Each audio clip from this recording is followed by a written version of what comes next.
తిరుపతిలో గాంధీ భవన్ ఏర్పాటుకు ప్రభుత్వం 50 ఏళ్ల క్రితం స్థలం కేటాయించింది. అప్పట్లో రెడ్డివారి నాదముని రెడ్డి నేతృత్వంలో గాంధీ భవన్కు ప్రత్యేకంగా ట్రస్ట్ బోర్డు ఏర్పాటైంది. తిరుపతికి చెందిన జర్నలిస్ట్ శ్రీధర్ గాంధీ భవన్ కార్యదర్శిగా వ్యవహరించారు. గాంధీ భవన్ ప్రహారీ గోడ, మరో 2 భవనాల నిర్మాణంలో శ్రీధర్ 20 ఏళ్ల క్రితం చురుకైన పాత్ర పోషించారు. గాంధీ భవన్ స్థలం ఆక్రమణలకు కాకుండా చురుకైన పాత్ర పోషించారు. ఆ తర్వాత గాంధీ భవన్ అభివృద్ధికి ఆనవాలు లేవు.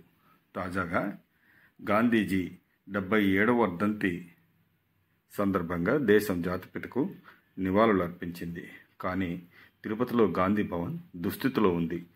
ఇప్పుడు రెడ్డివారి రాజశేఖర రెడ్డి గాంధీ భవన్ అధ్యక్షతలుగా ఉన్నారు. ఆయన చొరవ చూపి గాంధీ భవన్ అభివృద్ధికి శ్రీకారం చుట్టాలని తిరుపతి ప్రజలు కోరుకుంటున్నారు. రాష్ట్ర ప్రభుత్వం కూడా బాసటగా ఉండాలి. అత్యంత విలువైన గాంధీ భవన్ స్థలంలో అన్ని వర్గాల ప్రజలకు ఉపయోగపడే విధంగా సామాజిక, వాణిజ్య సముదాయంగా తీర్చిదిద్దాల్సిన ఆవశ్యకత ఎంతైనా ఉంది. ఈ గాంధీ భవన్ గాంధేయవాదాన్ని వికసింపజేయాలని కోరుతున్నారు.